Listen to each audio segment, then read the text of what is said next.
The most incredible life that we can imagine at any point is a fraction of what's truly possible.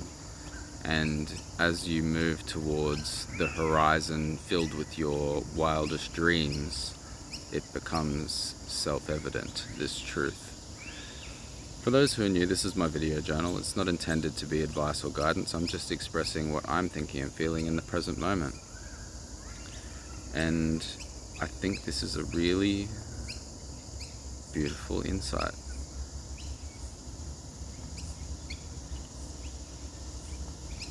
We just simply don't have enough information about the world that we're born into to decide what a dream life is at the beginning.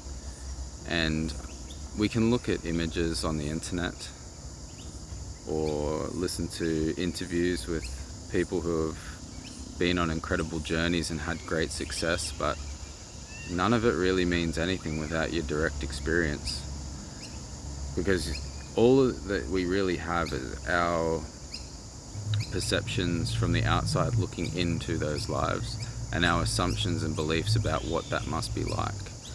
And then when you actually start to truly create for yourself a life that is more than the default life that you sort of were programmed into, perception changes quickly. And I've noticed that there's it is exactly like moving towards the horizon. Like, you can only see as far as the horizon until you actually move towards it. And it seems limitless, like new things just keep revealing themselves, new possibilities, new opportunities, more abundance. Like, it seems like truly limitless. There's a lot of insects here, all kinds of spiders as well. So I get a little bit distracted. Beautiful ambient Logan sirens to let you know that you're in a safe place.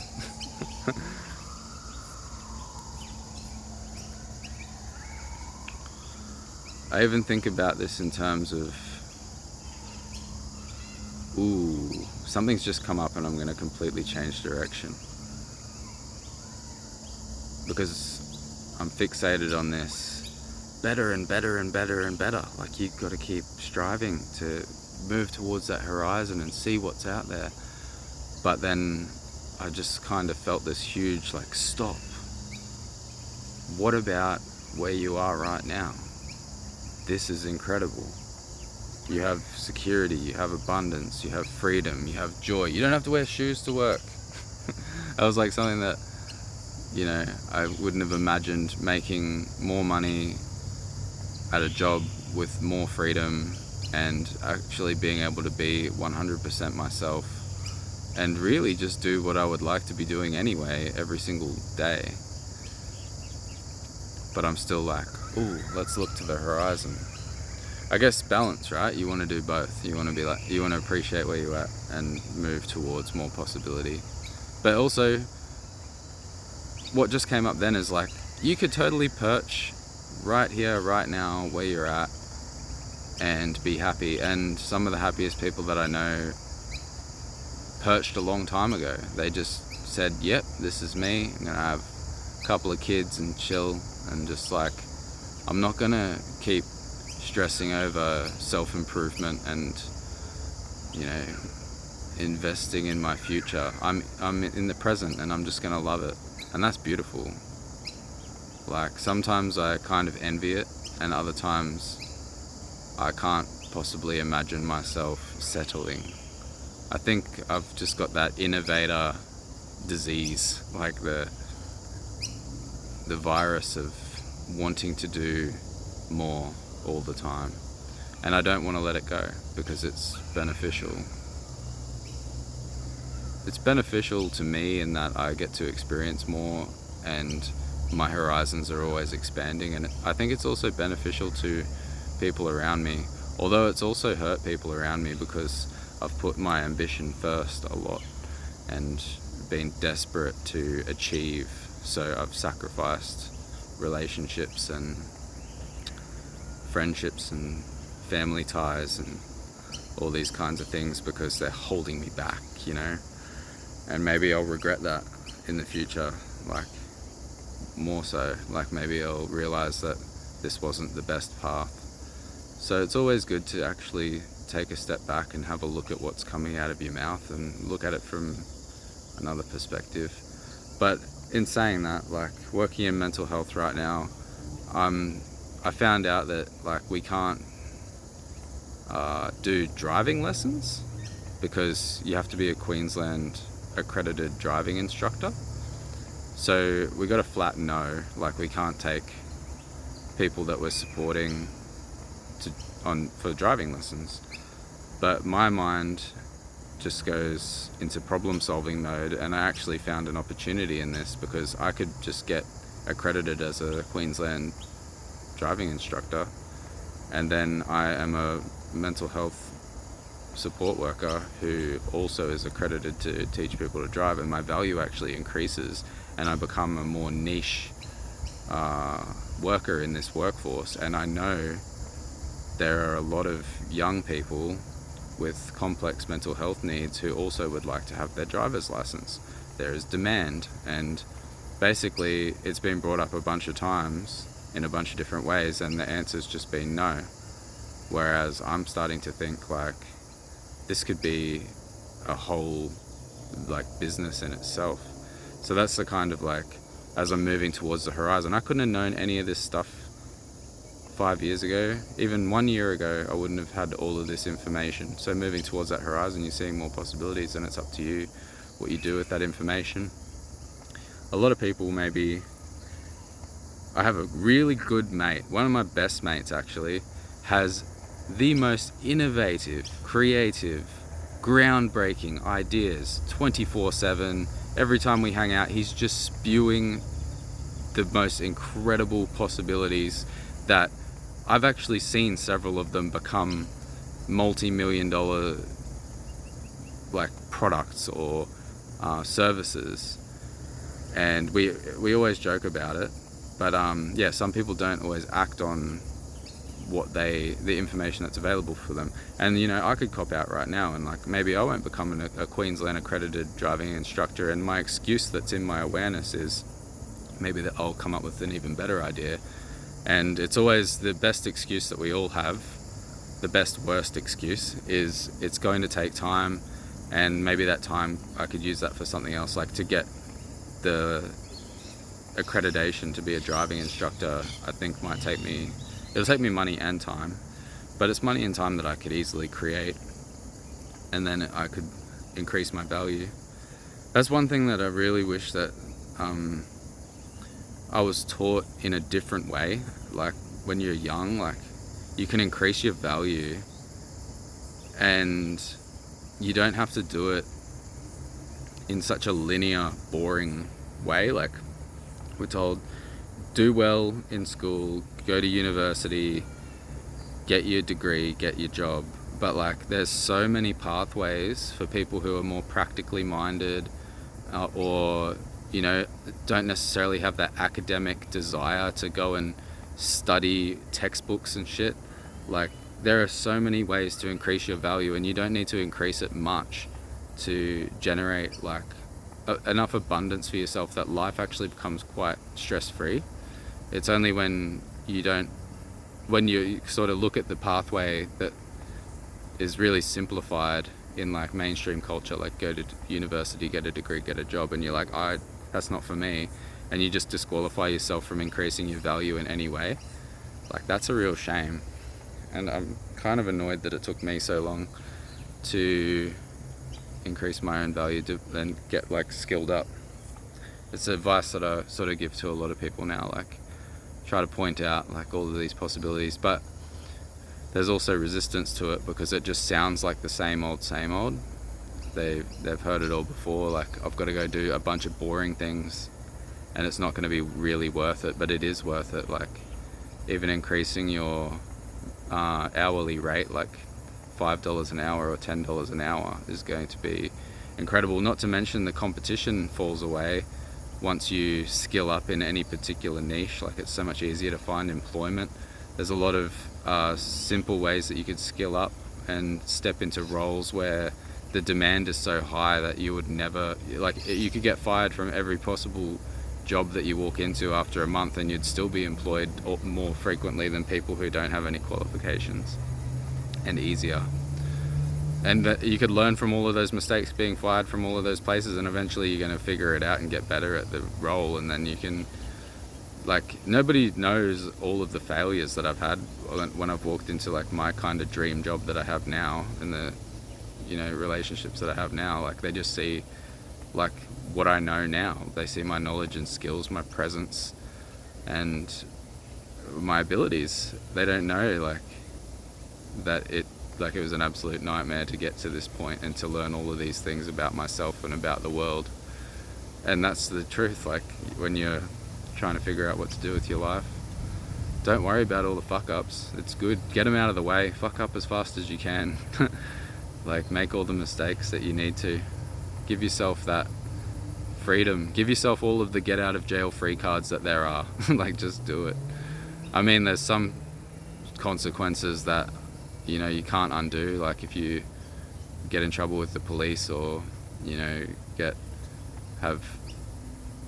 put on a treatment order for mental health, or any of those kinds of things where, you know, other people are involved, and you lose a certain degree of autonomy, it can be more difficult, but it's still all learning. Like, you can still move through any of this stuff. And even if you completely messed up your entire life to the maximum, there's people that have done everything completely wrong, and thought that there was no way forward for them, and they've completely turned their lives around and become people who contribute the most to society, and everybody thinks that they're a hero. Like, they're really happy that they're a part of the community. So there's a pretty popular meme that circulates on social media that just says, forgive yourself for the things you did while you were in survival mode.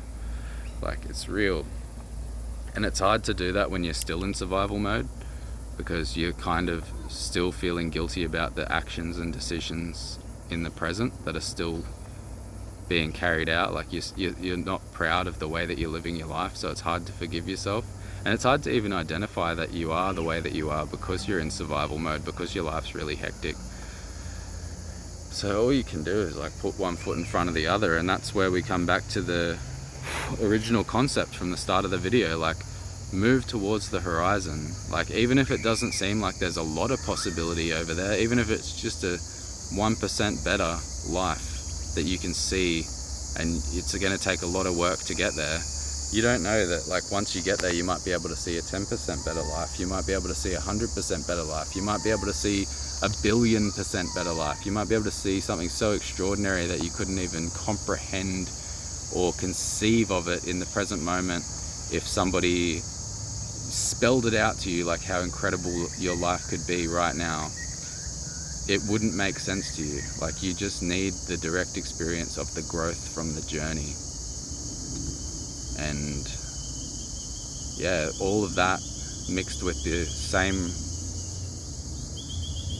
idea, but looking at it from another perspective. Like, you can also just be content with where you are right now. You don't have to go on this crazy journey and improve your life and make it all incredible. You can just be grateful for what's right here, right now, whatever's going on. And that in itself can be so healing and so freeing that it can bring contentment, peace, and happiness in an instant.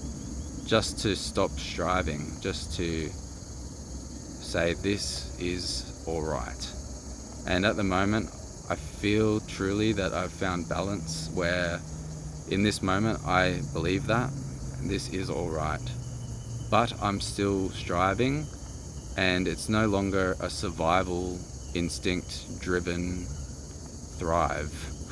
It's I'm happy to be imagining, for example, becoming a driving instructor so that I can help people with mental health issues learn to get their driver's license. Like, it's just a fun thing to do now. It's not like I need to improve my life, I need to make it better, I need more success, like I'm not enough, which I really struggled with for many years. But I'm not sure And maybe it's just justifying that like desperation inside of me to keep improving everything and sort of justify my choices and the way that I've lived my life. But remember, this is just a video journal, not intended to be advice or guidance. Maybe.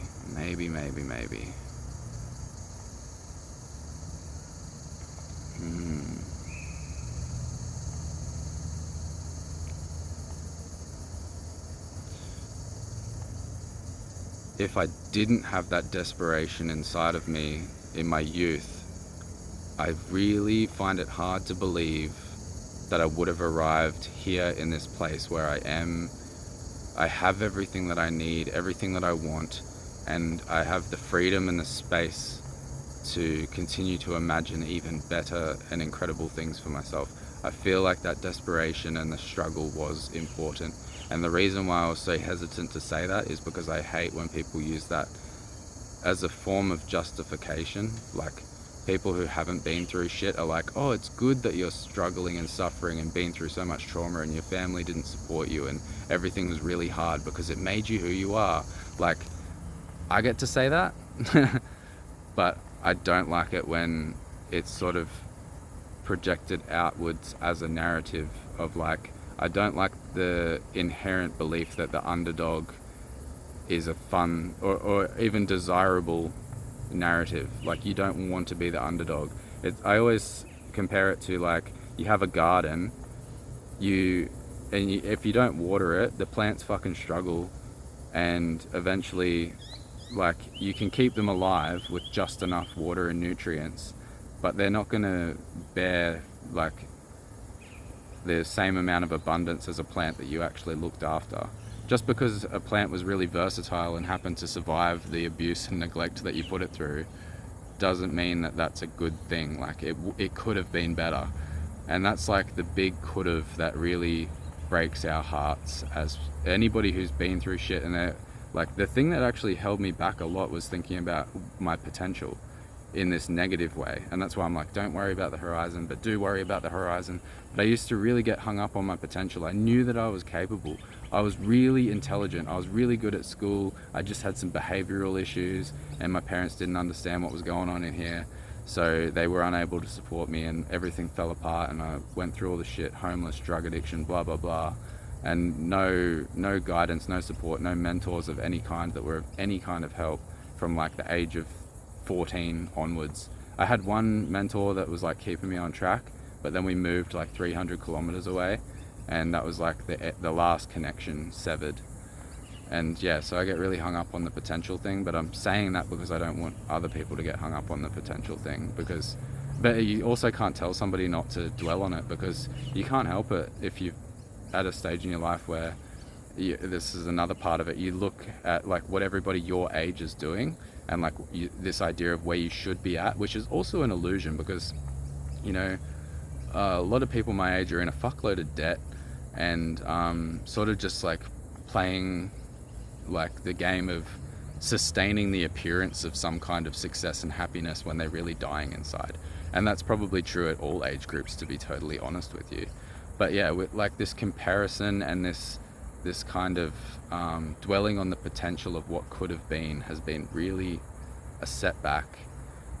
So I guess that's the difference. Like, I'm talking about like looking at the horizon of what's possible and moving towards it, not looking at the horizon and thinking that, you know, you could have had that if things happened differently in the past. Like, at any moment you can take one more step towards possibility, but you also are totally okay right now if you don't feel like it. Like, so yeah, how much of a circle do these journals go around in sometimes? I could have basically said nothing this entire time and we'd be right where we started, wouldn't we?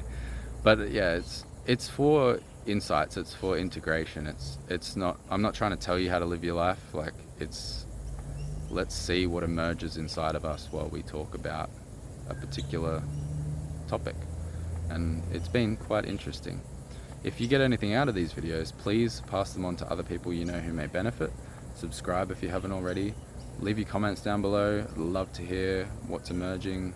in your awareness as you're listening to me speak about what's emerging in my awareness.